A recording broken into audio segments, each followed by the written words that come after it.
Logistic Times. For the headlines. Financial markets slump heavily and a swathe of northern Italy is sealed off as authorities struggle to contain the spread and impact of the coronavirus. The number of U.S. coronavirus cases soared past 500 Sunday, including 2 further deaths, as California braced for the arrival of infected cruise ship passengers and saw a major tennis event canceled. Nuclear-armed North Korea on Monday fired what Japan said appeared to be ballistic missiles a week after a similar weapons test by Pyongyang.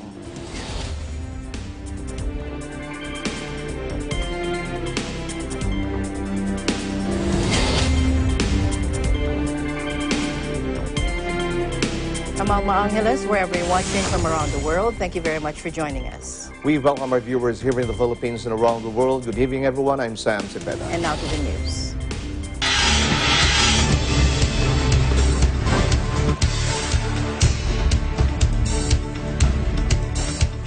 A quarter of Italy's population was in lockdown as the government announced a spike in deaths and took drastic steps to stop the spread of the deadly coronavirus sweeping the globe, while Iran recorded another 49 deaths and the national airline suspended flights to Europe. Take a look.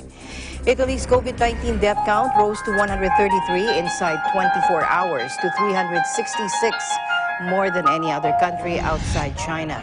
The outbreak has now killed some 3,700 people and infected more than 105,000 in more than 100 countries and territories, with France notably announcing it has stopped 1,000 cases with 19 deaths.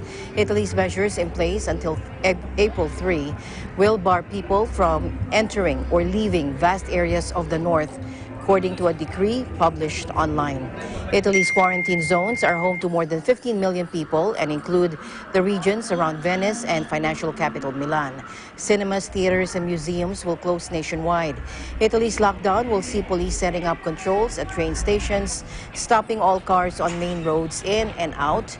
Flights from Milan suspended and penalties of 3 months in jail or 206 euros or 220, that's $2,300 fine for flouting the rules. Already, 110,000 people in 99 countries and territories have been infected. Many more have seen daily life disrupted by school closures, runs on basic household goods, and travel cancellations.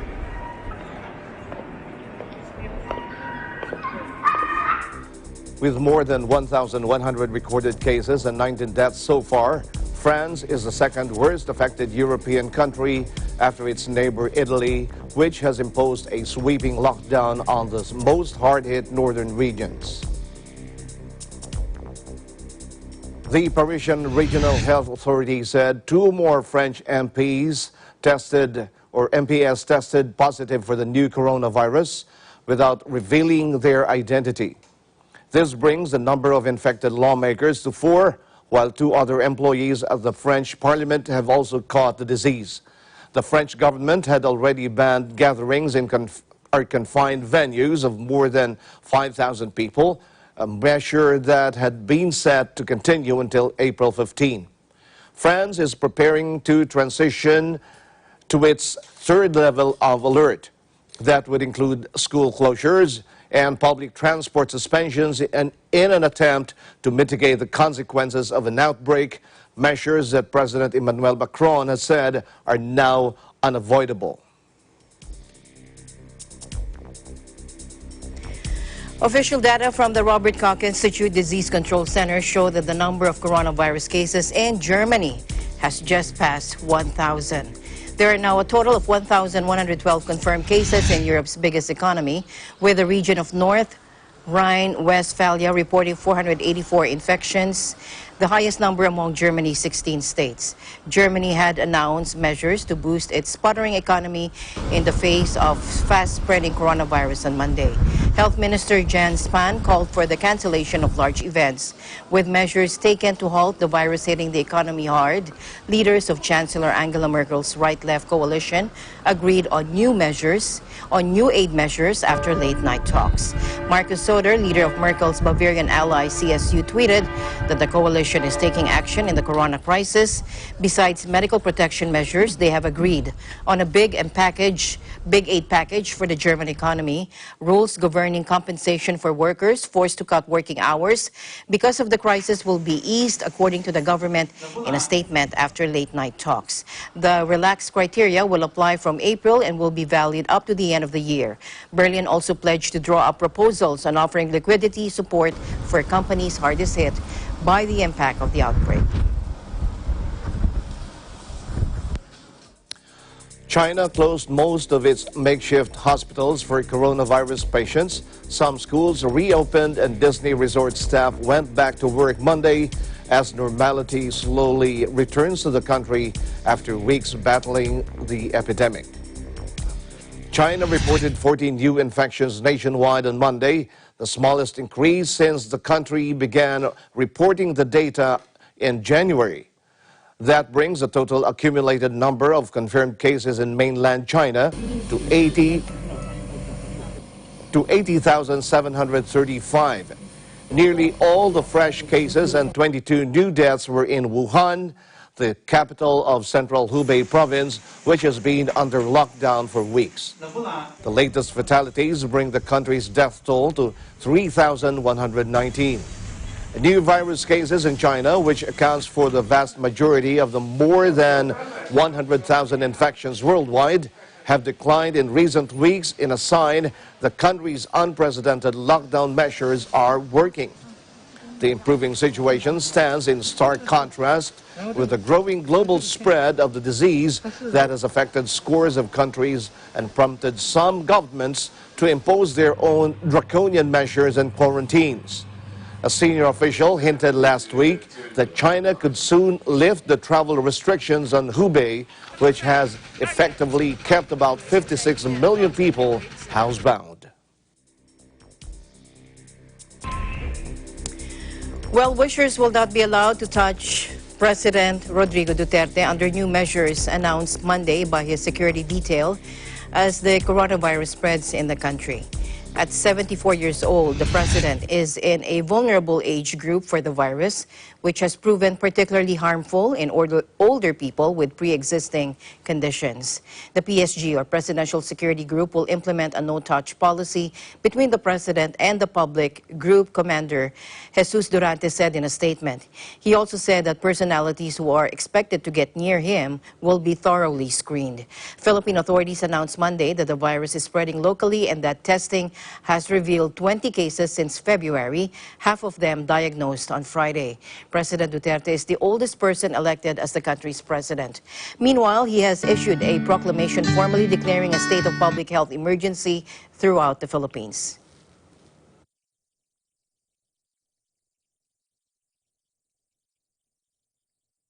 Well, the declaration proceeds from the law, which is the RA 1132, which is the Disease Notifiable Act. This is reporting of diseases of local and international public health concern. And the trigger for the DOH to endorse to the president to declare a state of public health emergency is the one localized transmission as reported last Saturday. Okay, so the objectives are clear. There are about 6 for which this declaration is being made. Under the proclamation, all government agencies and LGUs are tasked to give full assistance and cooperation and mobilize the necessary resources to undertake critical, urgent, and appropriate response and measures in a timely manner to curtail and eliminate the COVID-19 threat. Meanwhile, Duque rejected claims that the warm temperatures will slow the COVID-19 outbreak, but it but noted it's difficult to neutralize the virus when there is low humidity and low temperature. Here's more. Ang masasabi lang po natin from the from the literature, from the journals that we read, that the virus is very difficult to inactivate when the temperature is low and when the humidity is dry. Okay, when there is low humidity and low temperature, it's very difficult to neutralize the virus. I have yet to see. Perhaps Dr. Rabi might want to add to that information. And if that is true, then we should rejoice that summer is just around the corner. It will mean more sweat, more perspiration, but we don't mind. The trade-off is well worth it. If you want me to comment, there was early belief that. Okay, let's wait for the soundbite of the World Health Organization there. What we are seeing more recently is not supportive of that. We are seeing continuing transmission in very tropical countries like Singapore, Malaysia. And so the evidence we have at this point of time is not supportive. But having said that, certainly how long the virus survives in warmer countries with high humidity is much less than in colder, low humid circumstances. So this could work in favor of lower levels of transmission, but there are other factors such as overcrowding which could work negatively and contribute to increased transmission. So the actual outcome will depend on each country's situation. And that's why we continue to urge countries to identify cases, follow up cases, and define as early as possible clusters.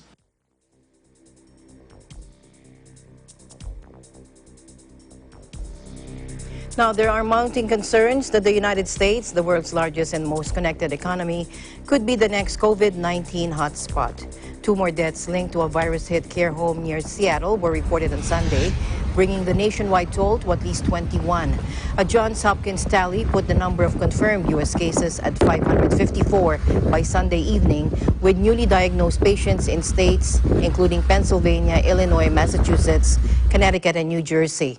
The surge also came as Senator Ted Cruz went into self-quarantine after shaking hands with an infected person. Some 30 U.S. states have been hit by the novel coronavirus, with Oregon the latest to declare an emergency, and 60 million people in California and New York under crisis measures.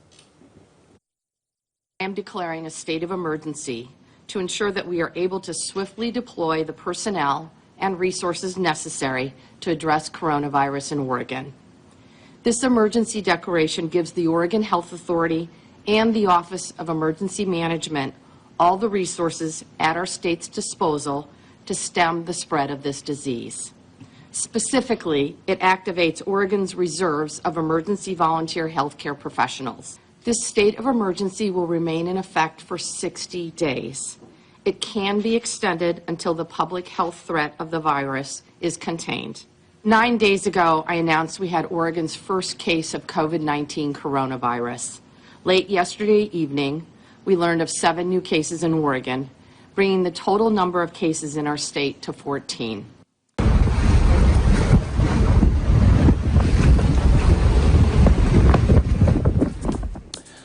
It was supposed to be a relaxing cruise with plenty of time to read, take in the sights, and sip martinis. But Caroline Wright's dream vacation to Hawaii on the Grand Princess quickly turned into a nightmare this week after the vessel became stranded off the coast of San Francisco following a coronavirus outbreak on board. I'm Caroline Wright aboard the Grand Princess. We are just off the coast of California. We can see the shoreline now. We have been confined to our cabin for about 2.5 days, and we're starting to get a bit stir crazy. We are healthy and doing well, I'm traveling with a friend of mine from Santa Fe, New Mexico. I would say right now the thing that we want the most, besides staying healthy, is to know what's going on. It's really getting tough to sit here and not be able to know what the plan is. We don't know where we're going. We don't know when we're going to get there. We don't know how long we're going to have to stay there. The government and the Princess Cruise Line really needs to come up with a plan, and I think they've had long enough to do that. I think the staff on board and the captain are really trying their best to keep us all happy and taken care of, but they don't know anything either. Every day the captain comes on the ship's speaker and tells us that he's hoping to have a destination and a time for docking that day. He said that this morning, and of course it is evening now and we still don't know anything. That's probably the hardest thing to take for this whole experience.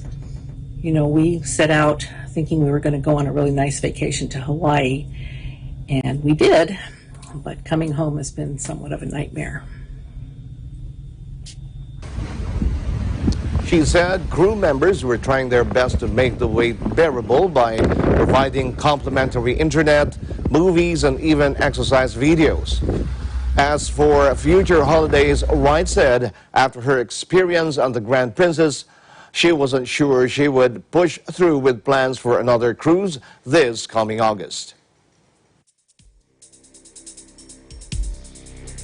At least 10 people were killed in the collapse of a hotel used as a coronavirus quarantine facility in eastern China, with 23 others still feared trapped in the rubble. Take a look. The Ministry of Emergency Management said rescuers pulled 48 people from the wreckage, of whom 38 are still alive. Video posted online by the ministry's firefighting department showed rescuers helping children don surgical masks before pulling them from the remains of the 6-story Shinja Hotel. A 12-year-old boy told rescuers his mother was still buried in the rubble. The building in the coastal city of Guangzhou had been repurposed to house people who recently had contact with patients confirmed with COVID-19, according to the state-run People's Daily newspaper. The first floor had been undergoing renovation since before the Lunar New Year holiday, and authorities said construction workers called the hotel's owner minutes before the collapse to report a deformed pillar. The owner has been summoned by police while investigators work to determine whether the renovation or an original structural issue was at fault.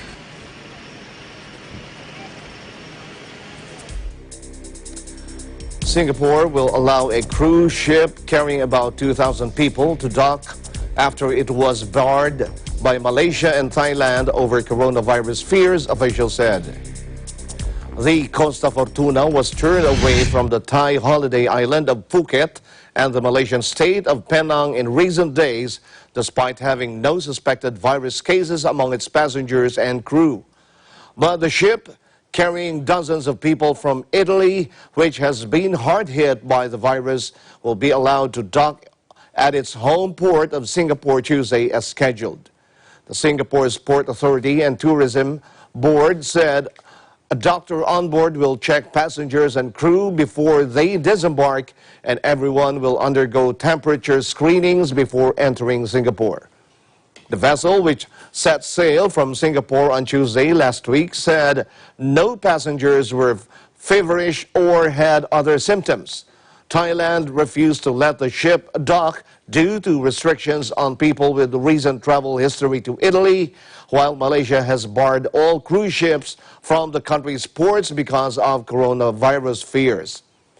Italy has been hard hit by the virus with 366 fatalities, the most deaths from the disease of any country outside China, where the outbreak began in December.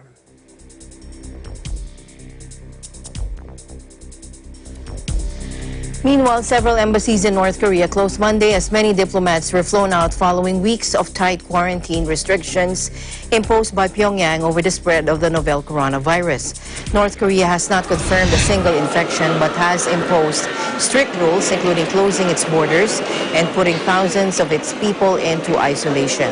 It has also subjected hundreds of foreigners, including diplomats, to a virtual lockdown in their own premises. Monday's evacuation comes after reports that a special flight was being arranged to fly diplomats and other foreigners from Pyongyang to the Russian city of Vladivostok. North Korean leader Kim Jong-un warned last month of serious consequences if the virus reaches his country. Pyongyang is subject to multiple international sanctions over its nuclear and ballistic missile programs. It has a weak medical infrastructure, and analysts say prevention is its only option.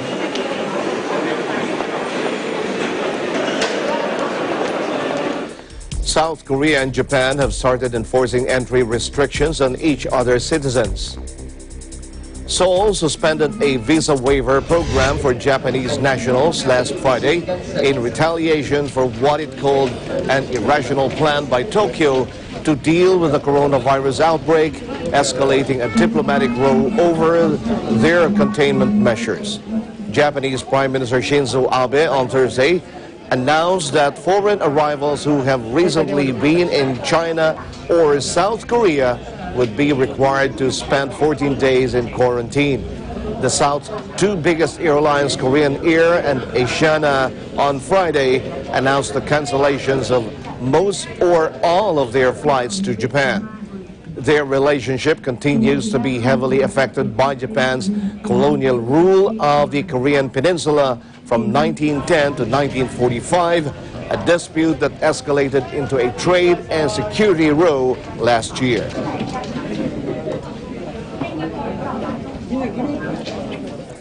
And South Korea, which has one of the world's largest coronavirus totals outside China, on Monday reported its smallest daily rise in cases for 2 weeks. A total of 248 cases were confirmed on Sunday, the Korea Centers for Disease Control and Prevention said. The increase took its total to 7,382 rather. Each morning, the South announces how many cases were diagnosed the previous day and gives an update every afternoon with the current day's figures so far. Sunday's figure fell for the third day in a row and was the lowest since late February.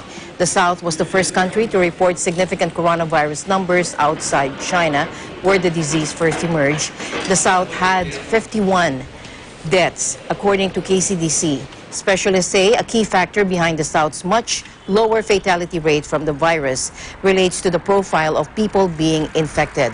Now, most of the South's cases are connected to the Shinjeonji Church, a secretive religious group often condemned as a cult, many of whose members are women in their 20s and 30s.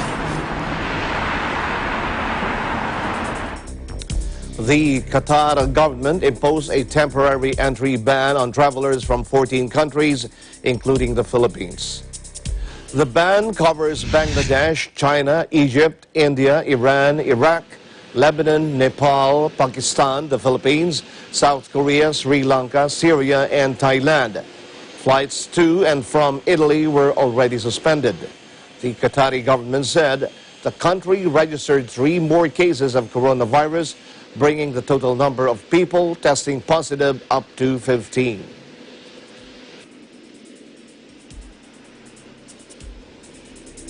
And Vietnamese authorities vowed to punish anyone concealing sickness after 13 people were caught the deadly coronavirus on a flight to Hanoi, sparking lockdowns and panic buying in the capital. The Southeast Asian country had previously reported only 16 cases of the virus despite bordering China. But a cluster of infections was discovered at the weekend among 201 passengers on a Vietnam Airlines flight from Britain. Now, Vietnam's health ministry said the group were in quarantine Monday and recovering, with the hospital they were held in placed on lockdown, along with several houses and hotels in Hanoi where they had stayed. Vietnam's Prime Minister Nguyen Quan Phuc vowed Monday to duly punish those who fail to disclose a coronavirus diagnosis, according to state media. Several sports and cultural events have already been canceled across the nation, but Vietnam's inaugural Formula One race is still set to go ahead on April 5 in Hanoi.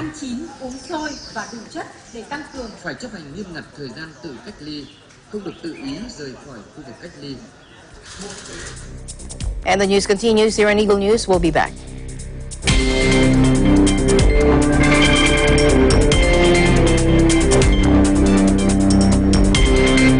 Noon hanggang ngayon, gabay natin ang MTRCB ratings sa matalino at responsableng panonood.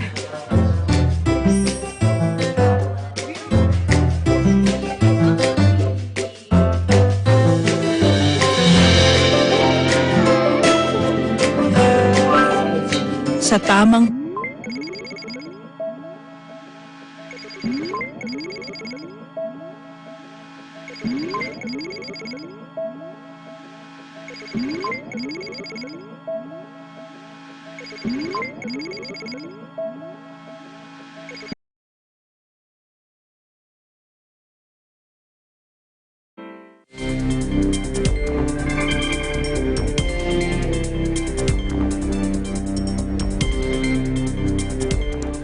South Korea's military said North Korea fired what Japan said appeared to be ballistic missiles. This was just a week after a similar weapons test by Pyongyang. The South's Joint Chiefs of Staff said the North appeared to have carried out joint firing drills involving various types of multiple rocket launchers. Initially, the South Korean military said 3 projectiles were involved, then later changed the description to multiple. The JCS said the devices were fired northeastwards into the sea from South Hamgyong province and flew 200 kilometers at a maximum altitude of 50 kilometers.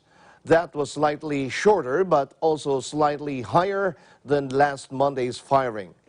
Monday's firing came days after Kim sent a personal letter to the South's President Moon Jae-in offering comfort for the rapid outbreak of the new coronavirus in the country. That message had followed an unprecedented statement by Kim's younger sister, Yo Jong, berating Seoul's truly senselessness and perfectly foolish condemnation of Pyongyang's weapons test last week.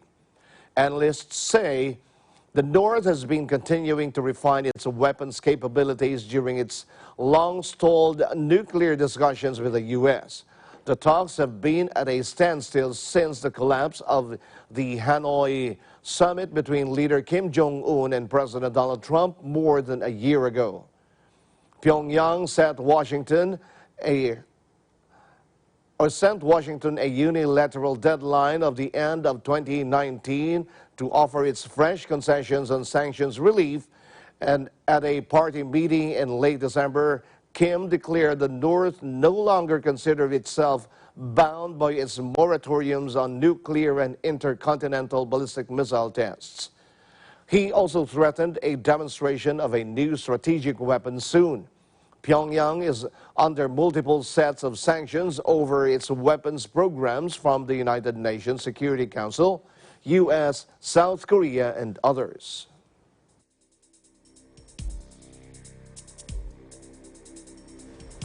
In other news, British police shot dead a man brandishing 2 knives near Parliament in central London, but officers said that the incident was not terror-related.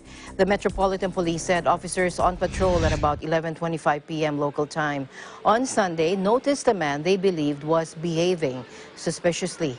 In a statement, police said officers challenged the man who produced 2 knives. Armed officers responded. Taser and a police firearm were discharged during the incident. The police also said that the shooting took place near Great Scotland Yard, an area housing government departments. Britain has been in the grip of a debate about rising knife crime, particularly in London, and 2 recent attacks in the capital had raised fears of terror attacks. In February, 2 people were stabbed on a busy high street in the Streatham area of South London. In November last year, 2 people were killed in the London Bridge area. On both occasions, the attackers were wearing fake suicide vests. Security has also been tightened around Britain's Parliament at Westminster after an attack in 2017 that killed 5 people on Westminster Bridge.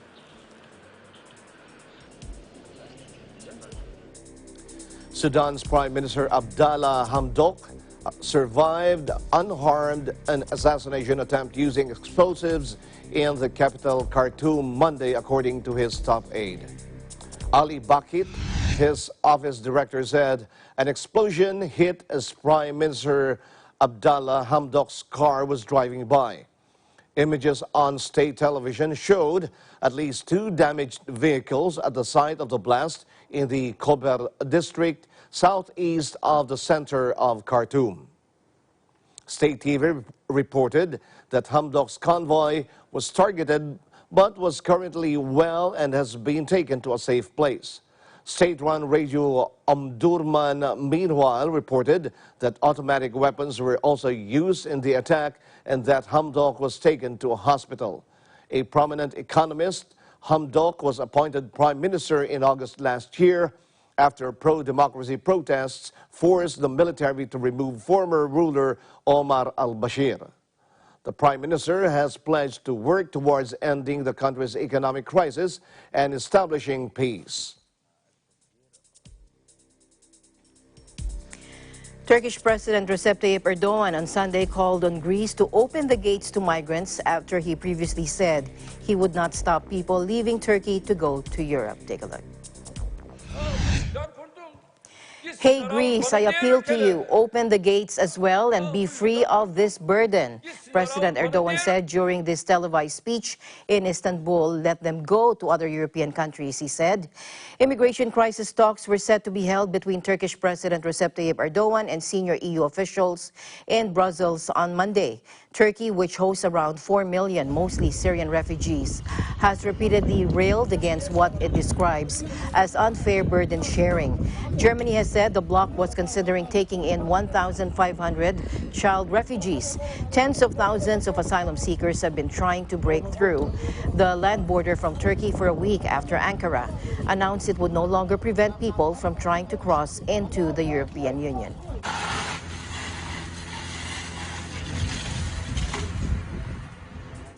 Clashes broke out between police and protesters Sunday as hundreds of thousands of women marched in Santiago to demand an end to violence against women. The protesters gathered at the Plaza Italia, one of the main hubs for more than 4 months of anti-government demonstrations, and filled the nearby streets.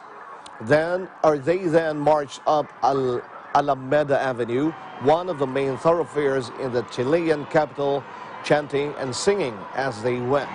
More than 125,000 people marched, according to police estimates. Protest organizers put the number at 500,000.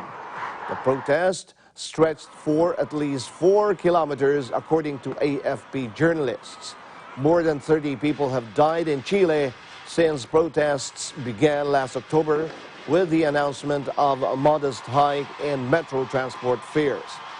The demonstrations, the worst since the fall of Pinochet's dictatorship in 1990, have mushroomed to encompass wider discontent over social and economic woes.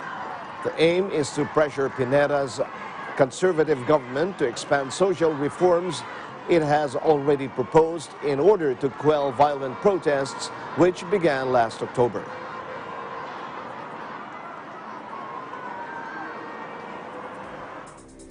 Children have been dying of hunger and diseases related to a lack of clean water and nutrition in an isolated indigenous community in Argentina. Take a look.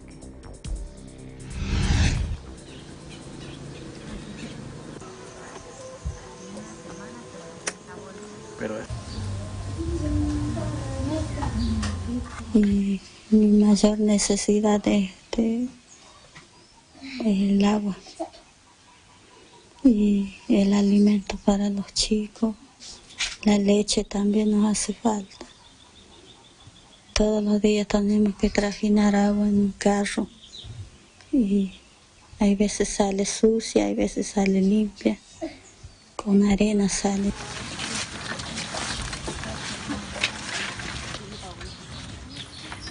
Tiene como 16 kilos y tiene 4 años.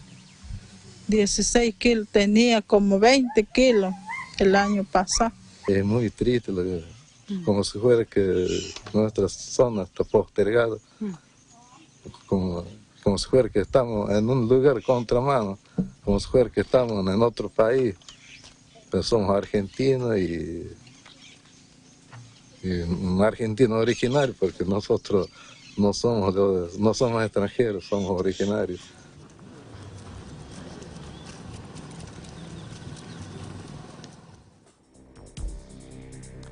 According to the data analysis website bestplaces.net, the cost of living on the Hawaiian island of Kauai is higher than the average of the entire Aloha state and even higher than the U.S. national average. For this reason, Iglesia Ni Cristo, or Church of Christ, in the Garden Isle steps up to help fellow citizens provide some relief in their daily lives. For more, here's Hawaii correspondent Mark Angelo Abalos.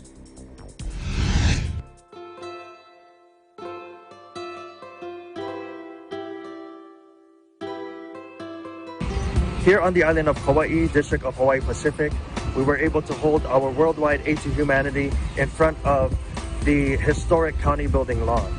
Now, the reason why we decided to have our activity here is because it sits in the heart of Lehue, which is the main city here in Kauai. The Church of Christ in the Garden Isle of Kauai conducted its most recent Aid to Humanity project at a time when local residents continue to struggle to meet their basic needs. Here in Hawaii, the cost of living is so high. There's so many who are homeless, so many who are less fortunate, so many who are having difficulties making ends meet for their families. And so through this worldwide activity that was launched by the church administration, we're able to give back to those people. Through our activity, we were able to give hygiene products, grocery items, blankets, gently used clothing, and even free blood pressure checkups for the people in need. Our activity was also featured on the front page of the Garden Island newspaper, which is the local newspaper here on Kauai. Brother Ramsey emphasized that he and other members were able to share something else more important than these everyday material items. You know, we weren't only able to give material things. We also were able to share our faith with our fellow man, which is the most important. And so here on the island of Kauai, the Church of Christ will continue to flourish. We will continue to do the work of our Almighty God and His last work of salvation. And so once again, we'd like to thank our Executive Minister, Brother Eduardo V. Manalo, for his love and concern, not only for us brethren, but also for our fellow men. Other outreach projects by the INC in the Aloha State also took place in West Oahu, Maui, and Big Island. Reporting from the island of Kauai in Hawaii, this is Mark Angelo Abalos, Eagle News, always one with 25. Eagle News International will be right back. Stay tuned.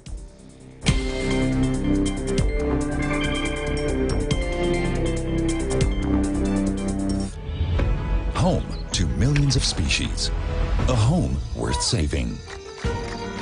Global Ideas tells stories of creative people and innovative projects around the world. Ideas that protect the climate, boost green energy solutions, and reforestation. Using interactive content to inspire people to take action. Global Ideas, the environment series of Global 3000. ASEAN in Focus. Monday to Friday, 2 to 2:30 p.m.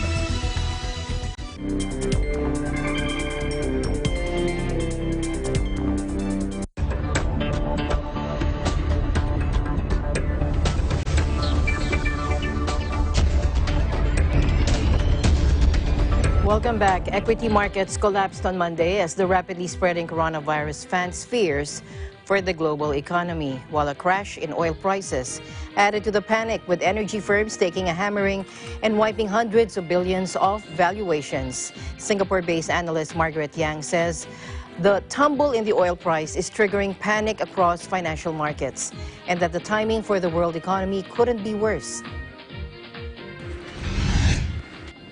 Yeah, I think the timing couldn't be worse. So we are already in a worst sentiment ever since the subprime crisis. Consumer confidence was dampened, and the global growth outlook has been cut a few times because of the trade war last year and COVID-19 this year.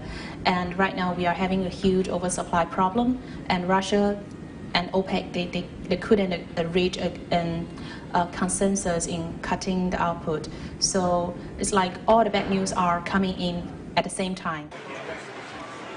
As COVID-19 claims more lives around the world, dealers are shedding riskier assets for safe havens, sending gold and the yen surging and pushing U.S. Treasury yields to record lows.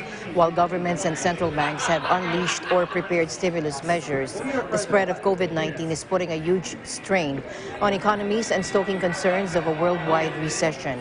Trading floors were a sea of red, with Tokyo and Manila plunging more than 5%, while Hong Kong dived 3.7%, Sydney shed 7.3%, Mumbai, Singapore, Seoul, and Jakarta were more than 4% down. Shanghai shed 3% and Bangkok gave up 6.8%. Saudi equities tanked more than 9%, with oil titan Aramco losing 10%. Dubai and Kuwait sank a similar amount, while Abu Dhabi equities were almost 8% down. The losses followed sharp falls in Europe and Wall Street on Friday.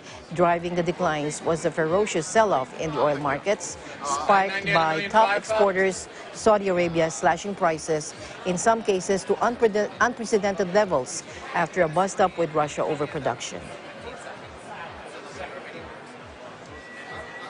So this crude oil price tumbling is causing a panic across all the financial markets. We saw that the US S&P futures, the FTSE 100 futures, all gapping down hugely this morning, and a circuit breaker was triggered in all these markets. OPEC and Russia, these two major oil producers, they can't agree to cut down the output in order to shore up price. Instead, they choose to do the opposite. Saudi Arabia has decided to increase output in a time when there's so much of inventory out there and not much of demand. So this will definitely lead to an oversupply situation in the oil market, and the price can fall even more from here. So the silver lining could be that when the price falls to an extremely low level, that will force Russia to rethink about this decision and come back to the negotiation table. And if OPEC Plus, they can have a meaningful cut in output, then oil price can expect a V-shaped kind of rebound from here. So when many consumers, they start to tighten up the belt and cut back spending, corporate earnings will fall. And when corporate earnings fall, the market will go down a lot, even more from here. So this will kick off a negative feedback loop. So we need to stop this panic selling as soon as possible before we pass the point of no return. Here at their seats, and that closed session, actually, while we have everybody here at the moment, we have the ministers and we have the... Stock markets in the energy-rich Gulf states were battered on Monday as oil prices crashed amid a price war after crude producers failed to reach a deal on output. All the 7 Gulf Arab markets were in the red for the second day in a row, with the Saudi Tadawul bourse sliding by 9.4% at start before recovering some of the losses. The Saudi market was trading down 6.1% at mid-session, with the energy giant Saudi Aramco sliding 6.8% after slumping 10% at the start. In the past 2 days, some $270 billion were shaved off the capital value of the largest listed firm in the world. Its capitalization stands at $1.49 trillion, way below the $2 trillion sought by the kingdom. Kuwait's premier index tumbled 10.3%, and trading was suspended for the second day in a row, while the all shares index lost 8.6%. Dubai financial market dropped 8.3% at close. It's the worst level in 7 years, but authorities suspended trading in most leading stocks after slumping the maximum daily limit of 10%. Abu Dhabi Securities Exchange shed 8.1% to a 4-year low, while the Qatar Stock Exchange was down 9.7%. The tiny bourses of Oman and Bahrain dipped 5.6% and 5.8% respectively.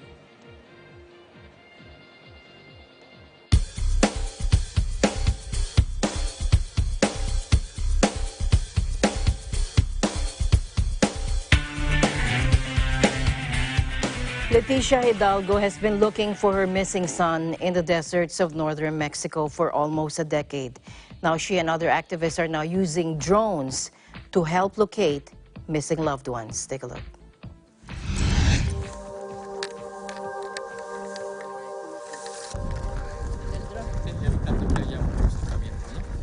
Sí, eso terminó la misión y todo.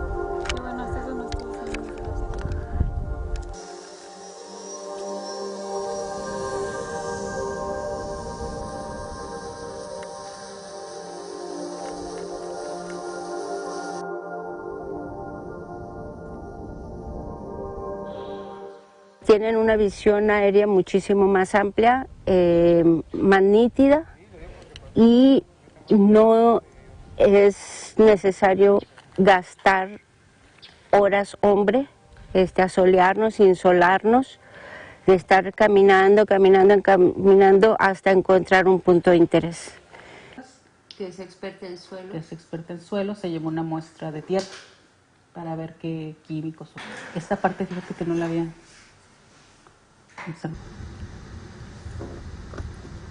O sea, cómo tenemos ya el área y luego cómo las fotografías. Nadie nunca había buscado restos humanos como lo estamos haciendo ahora. Pero me da impotencia también saber que con todo esto, primero, pues no encontramos a Roy, no lo hemos encontrado todavía.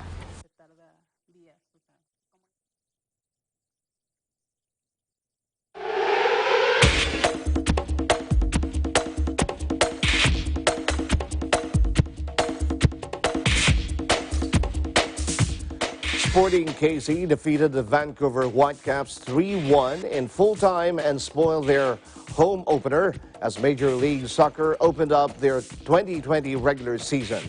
Here's Eagle News correspondent Anthony Sevilla with the report. On opening night of the 2020 MLS regular season, Sporting Kansas City spoiled the Vancouver Whitecaps FC home opener and left BC Place with a 3-1 victory. The Whitecaps soared in the early minutes of the match, but it was all SKC after that, as the 2 goals from Gadi Kinda and Alan Pulido would be enough to hold on for the 3 points. Alan Pulido scored early in the match in the 17th minute to put Sporting KC up 1-0.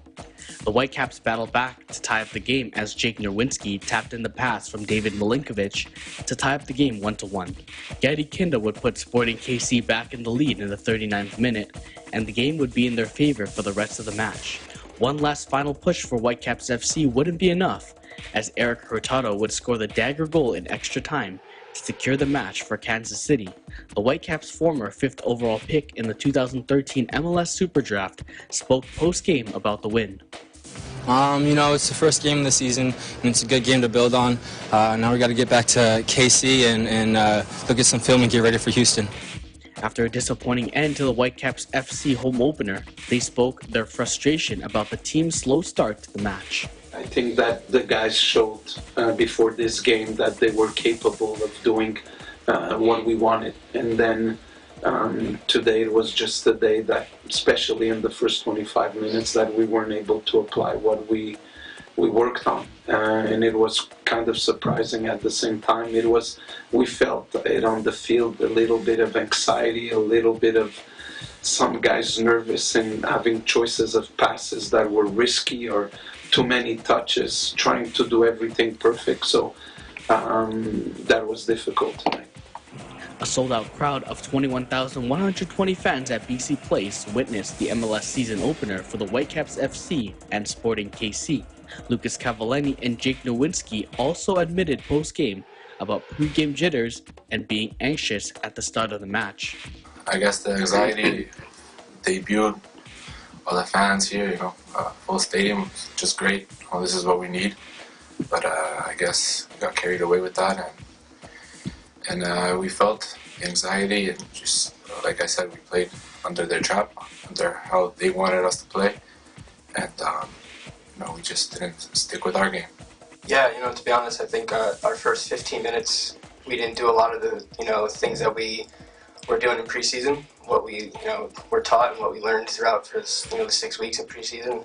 And I think after that, we kind of, we were a little too excited. I think we calmed down a bit. To end the first half, we were pretty strong. And in the second half, I think we weren't able to, get in a groove really. Kansas City did, credit to them, they stopped our game plan. They kept the ball, and they, didn't allow us to really, pressure them. After finishing at the bottom of the Western Conference and missing the postseason, it was a busy off-season for both clubs, with a lot of new faces to their locker rooms, questions surrounding their new personnel, and if the new additions are enough to make it over the hump. Both clubs will have a lot to prove if either team hopes to make it back into the MLS playoffs this season. From Vancouver, Anthony Sevilla, Eagle News, 1 with 25. Thanks, Anthony. Thank you, Anthony.